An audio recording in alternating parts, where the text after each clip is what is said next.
صحیح بخاری میں روایت ہے، سیدنا ابو ہریرہ رضی اللہ تعالیٰ عنہ سے روایت ہے، ایک آدمی بہت کھانا کھاتا تھا، وہ مسلمان ہوا تو بہت کم کھانے لگا۔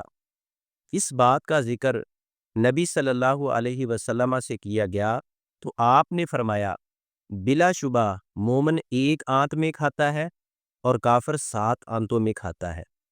اس حدیث کا مفہوم یہ ہے، کافر کی تمام تر حرص پیٹ بھرنا ہوتی ہے، اس لیے وہ حیوانوں کی طرح کھاتا ہے، اور مومن کا اصل مقصد آخرت کا حصول ہے، اس لیے وہ کم کھانے پر گزارا کر کے صرف جسم اور روح کے رشتے کو قائم رکھتا ہے۔